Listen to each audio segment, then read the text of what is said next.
Oh, hello there. In today's video, I'm going to be talking about the fact that I'm going to my first Star Wars Shatterpoint tournament in less than a month. So, I've been to a lot of Kill Team tournaments. Kill Team is definitely, as I'm sure you all know on this channel, my main game, but maybe you're finding this video, out of the blue because you've searched for Shatterpoint content. There's not that much on YouTube. It's all on Spotify, it's all podcasts. So I'm generally a Kill Team guy. I play a lot of Kill Team. I've only ever been to official tournaments for Kill Team, a couple of tournaments for Warhammer Underworlds, like two. And yeah, it's my first time going to a Shatterpoint tournament, and I'd like some help if anyone out there in my community has experience with this game. So I've spoken about this before. Shatterpoint. I've been looking for a while to sort of get into Shatterpoint alongside Kill Team and the various other Games Workshop games I play. I know, at some point I'll have made enough Shatterpoint videos that I don't feel the need to justify it every time to my core audience, but essentially, like Kill Team, it's a sci-fi skirmish game, which is very much my jam. I'm nothing against fantasy skirmish games, but I do very much prefer a skirmish game. It's very different to Kill Team, though.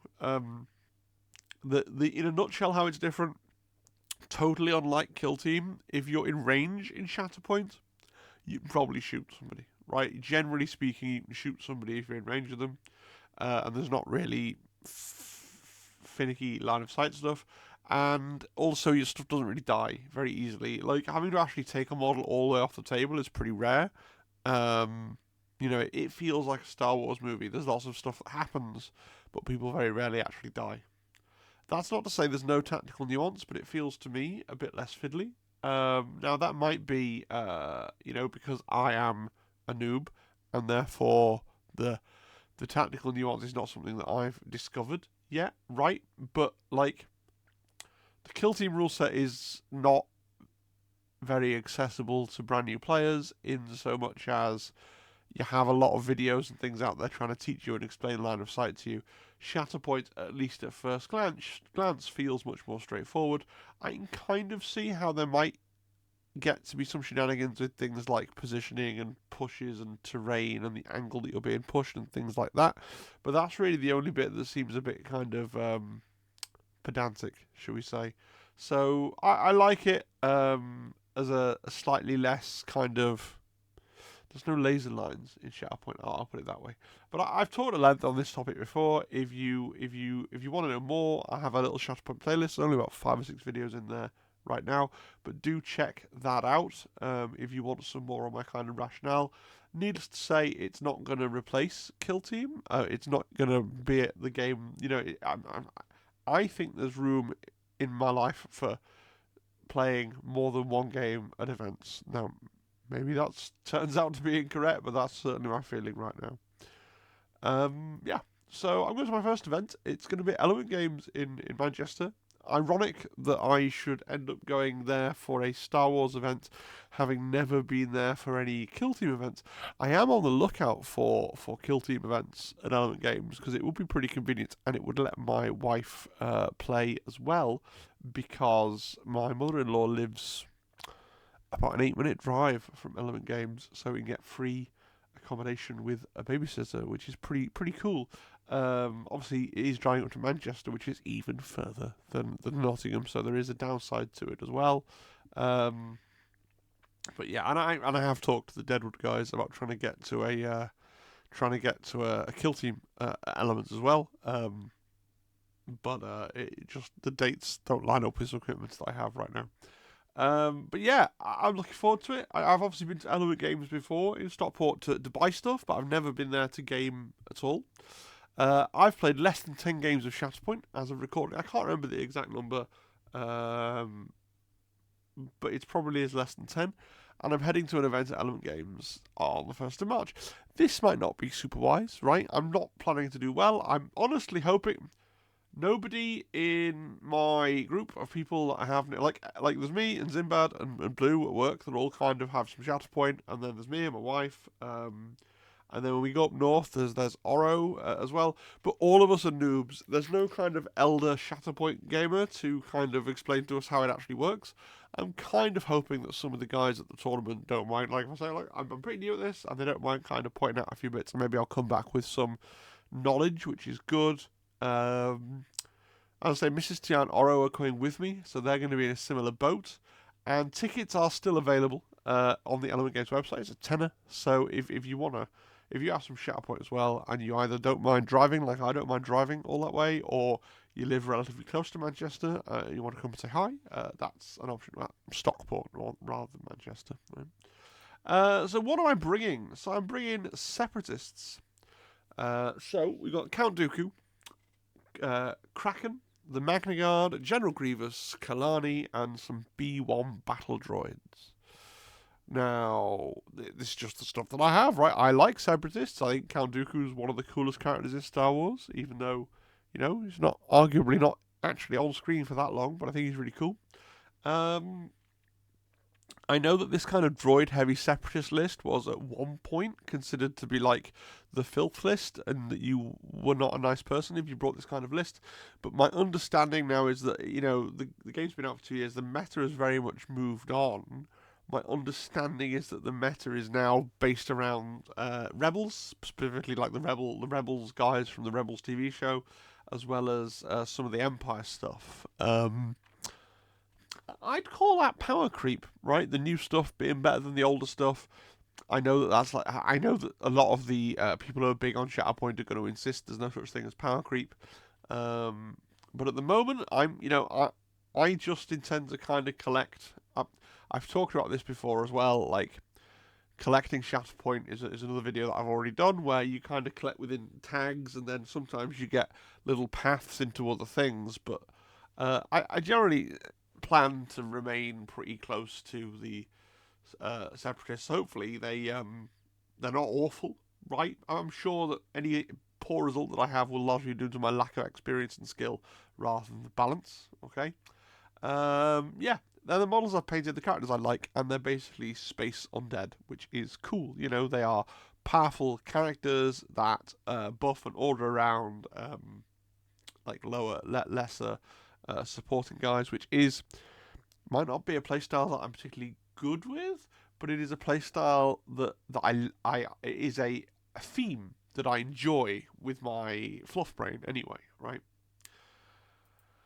So I'm just going to go through the list, basically, and you may learn a little bit about how Shatterpoint works, if that's new to you, or you may, if you already know what you think I'm going to go through, you may get to learn some of my misunderstandings and hopefully, like, correct them, which would be really, really nice of you. So I'm going to grab my laser pointer as well, so I'm going to go through this. So I'm going to start with Count Dooku. So Count Dooku has this ability, the leader of the Separatist army. At the start of this unit's activation, choose another allied Separatist Alliance character within 3, I should say, the numbers, for anyone coming over from Kill Team, these aren't inches, these are arbitrary numbers. 1 is 1 inch, but 2 is not 2 inches, and 3 is not 3 inches, and so on. They are pretty arbitrary, okay? You have a range tool with a 3 on it, and off the top of my head, I can't remember how long it is in inches, so just an abstract number, okay? At the start of the unit's activation, choose another allied Separatist Alliance character within 3.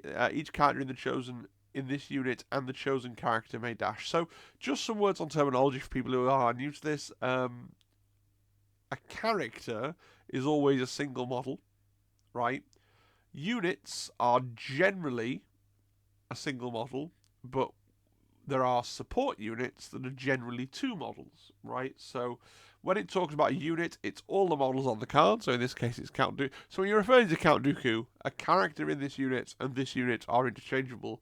But for some things where you get a pair of them, it becomes a relevant distinction. Okay. So what this is saying is when he activates for free, he gets to do a small move, and a friendly model within 3 gets to do a small move as well, which is pretty cool.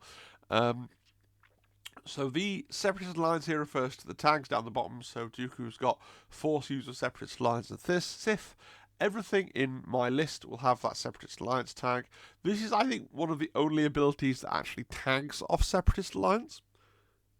Everything else tags off Battle Droid, which nearly everything in my list has, but not the 2 leaders. Primaries, I should say, which is the correct term. Then we got Surely You Can Do Better. So when a character in this unit is targeted with an attack, This unit may spend. I'll read the slightly modified version from the FAQ. When a character in this unit defends, during the modified dice roll step, this unit may spend 1 to 3 force to use this ability. Change 1 hit to miss for each force spent. So you have special dice. The dice either have a critical hit, a hit, or a miss. And this is spending some of your force resource to change those hits to misses when you are defending, which is really good. Really good ability, makes him really survivable, right?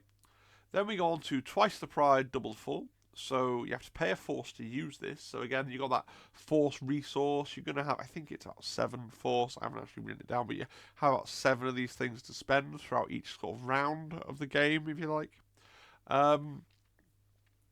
So after a melee attack, targeting an allied character within 2 is resolved. This unit may use this ability. If the attack roll contained no hit results, one character in this unit may make a short move, a dash effectively, and then may make a 5 dice melee attack targeting the attacking character. Now, one thing I go backwards and forwards on, it's the first question I'm really going to put to the commenters. I'm still to this day unclear, and I really need to clear this up before I go to my tournament. If you can use twice the pride, double the fall after an attack in which you previously used, surely you can do better. In other words, if someone swings at you, can you use your surely you can do better trigger, right? So when you're defending during the modify dice roll step, you can spend 1 to 3 force to get rid of their hits, right? And turn them into misses. And then you then set up the situation where you can then trigger twice the pride, double the fall, insofar as you after it's been attacked, if the attack contains no hit results, you may blah blah blah blah. So when I tried to do this in my very very very very very first game of Shatterpoint, so Zimbad was trying to teach me the game, and he was like, "No, you can't do that because you can only ever have one react trigger to any one given event," which sure enough is a rule.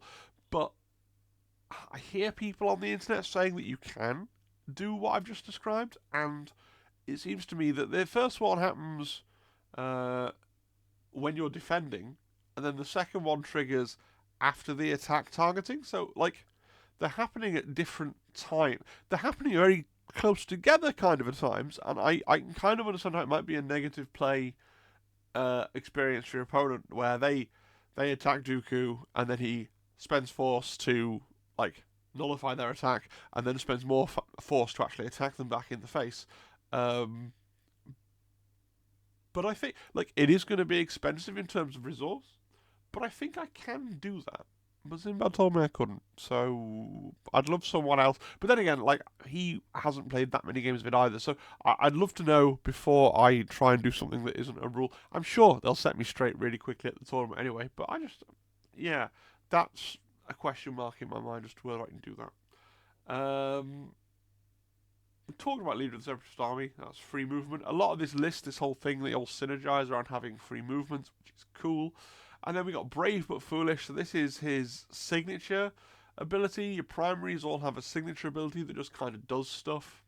So once per turn, when an allied primary unit or allied secondary unit is wounded by an enemy effect, after the effect resolve, refresh 2 force, so that means get 2 force back into your pool, and then choose an allied Separatist Alliance supporting unit. One character in that unit may dash or make a 5 dice attack. So this is a really good identity because it just feels like you're getting a free bonus when bad stuff happens. It's not something that you need to set up. It doesn't make any difference where he is on the board relative to the unit that got hurt or relative to the unit that moves. Yeah, really cool.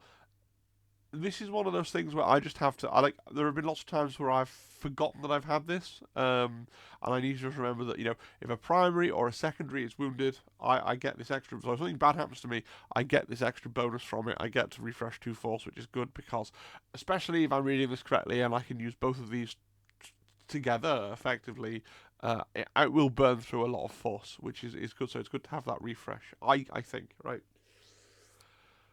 And then you got the forms. So for people, and I'm not trying to teach you how to play Shatterpoint, but for people who aren't aware, and I'm aware that a lot of my audience don't have any clue what's going on, when you roll your dice and you have your successes, and then you take away the ones that they've blocked, if you have any left, basically you get to go that many steps on a path down your tree, right? So, and the different symbols give you different meanings. The little bonfire thing is damage, right? And then you've got a pushback, and then various debuffs that you can apply, right? My experience with Count Dooku from like I've played him every game of Shatterpoint. I played probably the model of which I had the most experience, even though I'm not actually 110% sure how he works. He's pretty choppy, but he's not the choppiest. You know, he doesn't necessarily definitely win against other primaries in a lightsaber duel. It does come down to dice, and some matchups you're just not going to win. He does have a ranged side, which is cool. So if he's on Force Mastery, his Force Lightning that he has is much stronger, but his melee is weaker. Whereas he's on his Form 2 side, his melee is much stronger, and he also gets some really good defense with his side open as well, where he actually gets to turn crits into misses, which is quite rare. One of the mistakes that I've made with Dooku quite a lot is that sometimes you know, if you have him in the range side, right, because you got a blast at somebody, or you deploy him on his range side, and then somebody comes and charges you, and then you have to fight them whilst you're on your less good side for fighting, basically, which is quite annoying when it happens. Like, you look at the difference. If you, as a defender, if you're caught with your pants down, as it were, and you're on your Force Mastery side and someone's attacking you, you have 1 to 2 of your expertise, which is what are the results on this dice.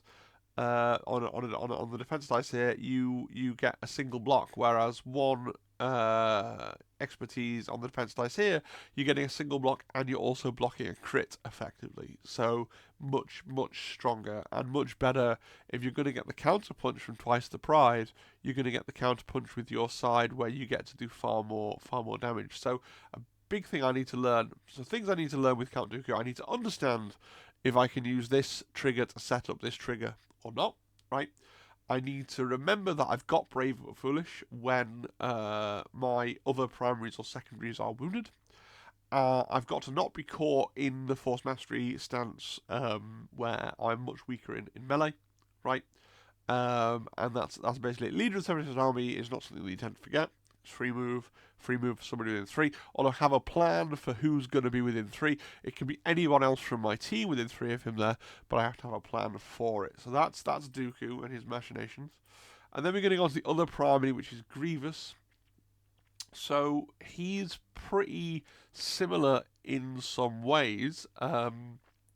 So he has Outward, which is, again, it's one of these things that happens when he activates.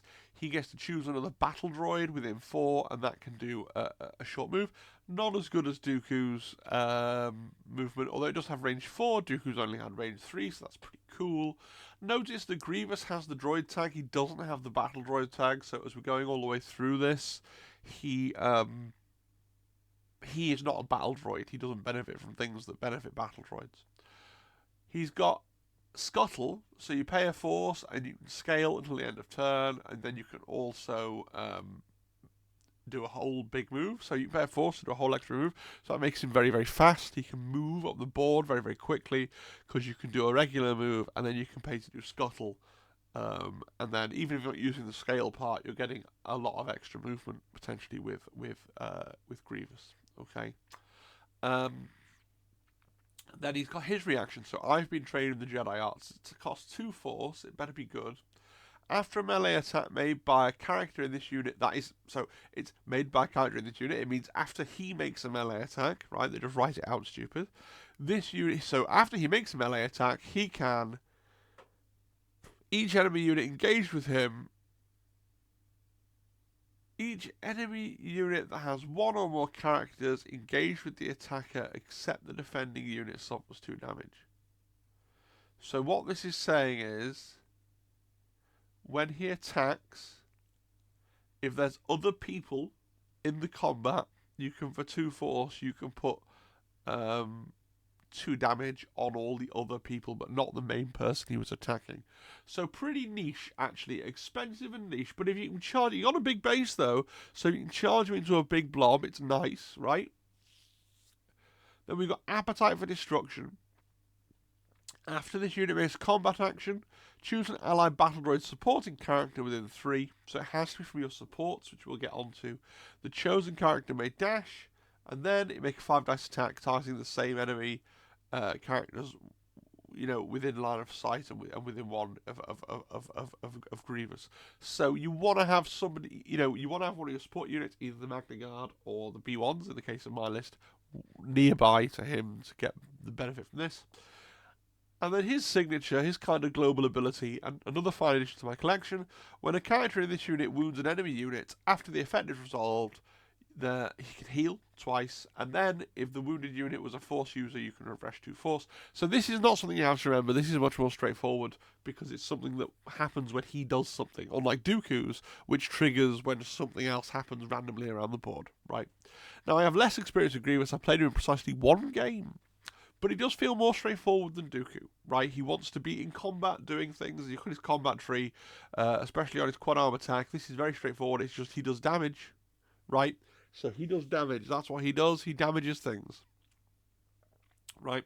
He does have the cunning warlord side, which has, more to it, right? Much more defensive on the cunning warlord side. He actually can shoot his pistol on the cunning warlord side, okay? But look at all this damage on the... So when to flip his stance from one to the other is going to be a big deal.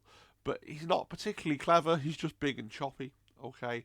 And he can, I think, jump up and really upset people. And plus, he's got this ability for a force. He can get a second move every single turn, which is really, really, really good. Yeah. And then we go into Kalani. So Kalani is my first secondary. Now, infamous character, like really, really good, but he is a buffer, right? He's a support. He is somebody that's going to enhance your other stuff rather than somebody that's going to kill in their own right. So he's a superb force multiplier. We're going to look first at this target concentrate all firepower. So when an allied battle droid character makes an attack, if the target character is within 4 of one or more other allied battle droid characters, the attacking character adds 1 dice to its roll. So just because you've taken Kalani in your list, all your other battle droids, and apart from the 2 leaders that we just covered, everyone else in the list is a battle droid. All your other battle droids are getting +1 to their dice, right? As long as there's a second battle droid within 4 of the person they're shooting, right? Which is really, really good, and it's just going to be a case of remembering that I have it. Because it's another one of these things where, because this is a very card-based game, and because the tendency is to draw a card and go, right, I want this guy, and you pick up this guy's card, and you look at it and decide what you want to do, I do find it's easy to forget these kinds of abilities that are relevant outside of that model's activation, right? But this is one we definitely want to remember. It's a superb force multiplier just by having that ability. Makes your droids far more reliable. And it should be something that you can contrive most droids benefiting on most of the time, okay? Then he has Roger Roger. Roger Roger's a great ability, okay? So at the start of the activation, each allied battle droid supporting character within 4 of this character may dash. Now, this is something where if you deploy really carefully, you can have it so that if you manage to draw Kalani first as your first card, or if you manage to draw him after you've only moved Dooku, Grievous, or Kraken, basically, as long as you manage to draw him before you've moved your B1s or your Magna Guard, or before your Magna Guards are moved through other means, you can set it up so that all 4 of your supporting miniatures are getting a free dash, which can be pretty cool. Otherwise, if the stars don't align, it is still nice. It's not something you have to pay for. It's just making sure that there's people within 4 of him to dash. Now, the trouble with handing out all this free movement to other people is that it does mean that they tend to dash away from him, and then later on he's kind of ends up sat at the back on his own going, oh, I've given everyone the speed boost, and now they're too far away to benefit from the speed boost, because this Roger Roger is only handed out at the start of the activation, so you can't move and then trigger Roger Roger, right? Then we got Tactical Network. So this costs a force. Choose another allied battle droid character within 4. The chosen character may dash. They may gain a hunker, remove a condition, or make a 5 dice attack. So this is really cool. I need to remember to shoot with Kalani first. Because if you look here, if he gets to go 3 squares down his combat tree, he can do this symbol here, means he can do tactical network for free without spending the force. So I think I understand correctly that tactical network doesn't take one of your 2 actions, because it doesn't say as an action, right? So therefore, you can move up, right? You can take a shot, hope to get tactical network for free. If you don't get tactical network for free, you can then decide, okay, I'll spend the force for tactical network, or not, whatever you choose to do. But like his general turn should be activate, do Roger Roger for free because it happens when he activates, and then he's going to move to somewhere where he can be useful.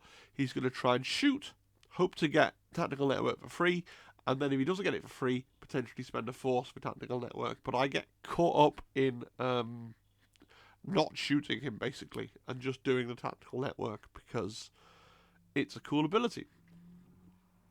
Yeah. And then the last thing he has is complete analysis, which is just a nice to have. It basically means that you can put it in reserve for free, which is, for those of you that haven't played Shatterpoint, you have a deck with 1 card for each unit. You draw the top card, and that's the unit you have to activate first. You can have a single card in reserve, so you pay a force to not use that card. What this is saying is Kalani can go into reserve for free, which is, like, generally you, at the start of the first struggle anyway, you want Kalani to come up quickly before you've moved everyone else out of position, so they can all get that massive speed bump at the start of the turn. But like later on, he can be a bit like, oh, well, he's out there not really achieving anything, so I don't really want him right now. It's nice that you can reserve him for free and then potentially consolidate some more models back around him and use him to reposition them later on. Kraken. So this is my other supporting character. Kraken is basically Kalani's little brother. He is 1 like point cheaper, basically, to fit in your list building. I've done a video on list building in Shatterpoint. If you need that explaining to you, that is in the Shatterpoint playlist as well. So he has Do Not Let Them Escape, which is kind of weaker than Roger Roger, but also kind of stronger in some ways as well. So Do Not Let Them Escape is at the start of your activation, you may choose this unit or an allied battle droid supporting unit. Remember, it says supporting unit, so that's both characters in the supporting unit. They can then dash. So you're never getting to move both of your supports with Kraken, which you potentially can with Kalani, but you're always getting to move 1 squad of supports, right? Because there's no range check here. There's nothing to worry about. You can just do it. And it's free, and that's great. Okay. You got Tactical Network exactly the same, plus the opportunity to use Tactical Network if you get 3 squares down your damage tree in exactly the same way. You have Complete Analysis, which is exactly the same. And then you have Conqueror's Resolve. While this character is testing an objective, 1 or more active objectives, you gain Precision and Steadfast, which is nice to have. It gives him something to kind of do.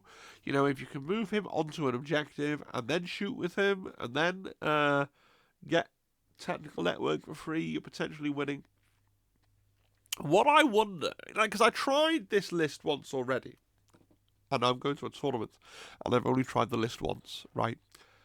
I'm not sure if Kraken and Kalani together is overkill, right? That is genuinely something I'm not sure of. Because they're both what you could term buffer secondaries. I'm using the word buffer as in apply buffs rather than supporting, because support's already a word in the list building rules, right? But him and Kalani and Kraken together, they both buff, right? Now, I'm not unconvinced that I would be better served with someone that was what I'm calling a bruiser. Essentially, somebody that's more fighty and independent. Somebody, the 2 big options for sort of fighty secondaries in Shatterpoint would be, that are in tag rather for this list, would be Jango Fett or Savage Opress. Now, they're not battle droids, but they are both they are both separatists, so they could at least both benefit from Count Dooku's extra movement, right? And especially if you took Savasha Press, he's got a nice way where he can actually buff Dooku as well, which I think could be pretty cool. But then again, having both Kraken and Kalani should be really, really good. It's the redundancy thing. It's doubling down on one tactic.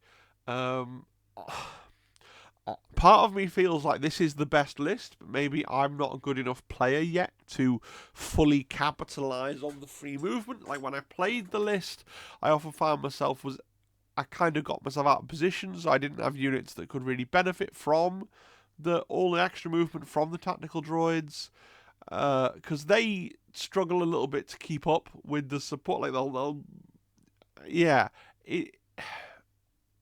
it's challenging to play well, I think, perhaps. I don't know. It's something I'm mulling over, but probably this is what I'm going to take, because probably I haven't got much time to paint anything else now. But more on that in a minute. I want to finish running down the units I have selected first of all, right? So, good. So it's not the Magna Guard, so just two more things left to go. The Magna Guard are the first support we're going to look at, so you get two Magna Guard. So they have protection protocols. After an allied separatist primary unit makes a move, this unit can use this ability. Choose one character in the activating primary unit. One character in this unit may full move towards the chosen character. So this, do you know, in my list at the start, I had these with Dooku. I actually now think these would be better swapping with the B1s. They can deploy next to Grievous, because at least one of these guys could keep up with Grievous and then be able to enjoy his appetite for destruction trigger, right? Because Grievous is getting an extra move whenever he uses Scuttle to do it, because he can then do a double move. And then your Magna Guard can move when he moves with his move action, and then they can move again. Because the Scuttle gives them a move action. Does that mean or just when he... So again, this is another rules question. Can you react just to the I'm doing a move action, or can you react to an ability that has the move action symbol to do another move with your Magna Guard? I genuinely don't know. But still, really, really cool, even if it's just the less powerful interpretation of that. Why do you want these following around your primary? Well, Bodyguard. Allied primary characters as allied secondary characters within 2 of a character in this unit have cover 1, which is good. It gives you an extra defense dice, which is pretty cool. And then they've also got Intercede, so while this unit is not wounded, enemy characters engaged with one or more characters in this unit cannot target allied primary characters or allied secondary characters with attacks. So they have to fight the bodyguards first, which is pretty good as well. But they're not just there to soak up wounds. I actually think their electrostaffs are really good weapons.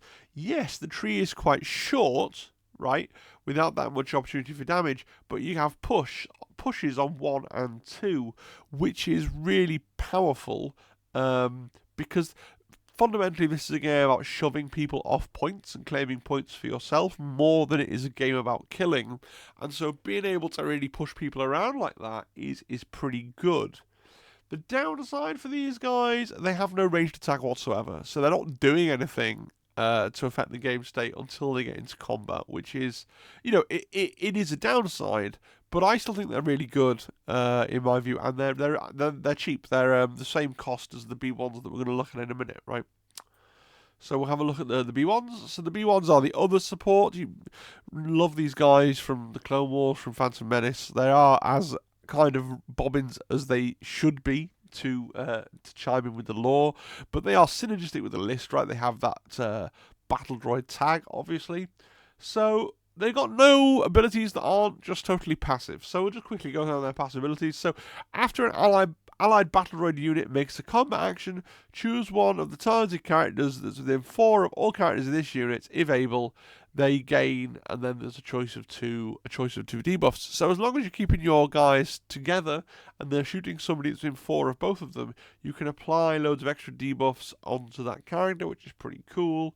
Remember as well, that means that you'll be able to give them an extra attack dice because you've got Kalani on the field, right? Well, I guess I'm in charge now. When you will put them in reserve, you put them on the bottom of your order deck instead. Now, I have another rules question, because I'm full of rules questions. Can you attempt, if you have a card in reserve, can you use this ability? Right? I don't think you can. So your reserve slot has to be empty for you to decide to put your battle droids on the bottom of your deck, because you only have one reserve slot. That's my thought. If you could do it when you had a card in reserve as well, that'd be pretty cool. These are almost never something that you want to activate first. If these are the thing you put on the top of the deck, you definitely are glad that you can put them on the bottom of the deck. Good. Basically, and then you also have I hate this job when you're on an objective, and an objective you gain protection, which means you discard a damage dice, which basically what these want to do is they want to move up a bit and then stand on the objectives and score points and win you the game. They got big bases, which is great because it means they can deploy a little bit further forward. They can move a little bit faster because of the way movement works in this game, where you pick up the base from where it is and put it at the other end of the movement tool. So they have that going for them as well. So they are quite speedy. They synergize with all the other buffs in the that we've talked about, but they themselves don't produce that much in terms of damage output. Okay. So that's my list, and I'm willing to entertain suggestions if you're like, no, you should take something else, right? So picture on the screen here, you can see what else I have painted, right? So I've got Cad Bane's box, or I haven't painted Cad Bane yet, because, so the long story here is Oro and I were originally going to go to a Premier format tournament where you have to take 2 lists, basically, effectively. So I was trying to paint up a second list's worth of stuff. And then we weren't going to that anymore, and we were going to this much simpler tournament, which I think was the right call, although, so now I don't have to paint that, but I was working my way through Cad Bane's box, and obviously I was painting them in reverse order, so I was painting the support first, then the secondary, then I was going to go on to paint the primary, and then that's as far as I got before I moved on to other projects. And then I've also got all the separatist stuff that I'm not using. So I've got Sarge Ventress, I've got the B2s, and I've got Jango Fett. And then I own the Mother Talcin box, and also the Mandalorian box, which doesn't fit, but it was the whole thing I was going to do with Bounty Hunters. Don't get bogged down explaining that, but I got the Mother Talcin box, so I do potentially have access to Savage Opress as well, although he's not even undercoated, right? So, at one point, I was curious about taking Cad Bane instead of Grievous, and then take the B2s, which are more expensive but better, instead of the B1s, right? Another possibility I could do is swap Count Dooku for a Sarge, right, which is painted, and then also take the B2s instead of the B1s. That could work as well. Or I was, as I discussed when I talked about Kraken, you could swap him out for Jango, which might be better for me, right? Or I could try and quickly paint up Savage Opress, but that's not really a model I want to rush. And even though the 1st of March is quite far away, I have a lot of stuff on, so I don't have a lot of hobby time between now and then. So that's basically that. I'd love to know, especially if you're a more experienced Shatterpoint player. I don't know how many of those are going to see this video, because obviously, until now, it's been a pretty well a mono kill team. In the first Shatterpoint video, its first one a little while, it's been pretty much a mono kill team channel, which branch out a little bit if we can. So yeah, any thoughts that you want to share, even if it's just, hey, you made it just look cool and good look at the tournament, any thoughts you want to share are greatly appreciated. I have very little idea what proportion of my audience are Shatterpoint knowledgeable than me, but if that is you, please do come and share your thoughts and advice. And I'm looking forward to meeting a new community of gamers, doing an event report, for that, and seeing what that brings. It might be that they're all asshats and the Kill Team community is the only one that's a gem and never play Shatterpoint at an event, right? I hope that's not the outcome. I hope that I find another really friendly, really welcoming community to start to forge some bonds in and with, as hard as I've managed to do with the Kill Team. But we will see, right? That's it, basically. But also do subscribe, comment, like, etc. Consider joining the Discord if you haven't already. And I want to see thank you to all my members, but especially the long-suffering Nightfall and Sam Trough, neither of whom have any interest in Shatterpoint, and both sort of said to me, please don't do a Shatterpoint video every week, and they are my 2 biggest supporters, so thanks for putting up with it, lads. I appreciate that as well. Alright, that's the end of the video. Thank you so very much, and I will see you again. I'm hoping that we're a bit back on the wagon now. I'm hoping to get some kind of video out on Monday. I have no idea what that will be. The Monday's video needs to be quite short, because I always try and get into Andy's stream when it starts as well. And then Tuesday will be my stream. Wednesday, hopefully, I'm playing a game. Hopefully, I'm playing, if I can persuade Zimban doesn't know this, hopefully we're going to play Shatterpoint. We'll see how that goes. Thursday, I might do a Shatterpoint battle. It might be a very Shatterpoint week. And then Friday, something else. Yeah. And then I'm going away for a week. So we'll have to see. It's a whole thing. But I'm going to try and do... I know I've been neglecting the channel a little bit. I've been knocked back a bit by stuff. It's not any one thing. It's a combination of about 4 terrible things that happened in rapid succession. One obviously much more terrible than the others, but we're trying to get back on the wagon with some Shatterpoint stuff. Finding the Shatterpoint stuff easier to talk about than trying to do a big long video about Kill Team just at this moment in time. But I will get back on my bullshit presently. Alright guys, hope you enjoyed the video, and I'll see you again next time. Cheery, cheery, cheery, cheery, cheery, cheery, bye. Bye-bye.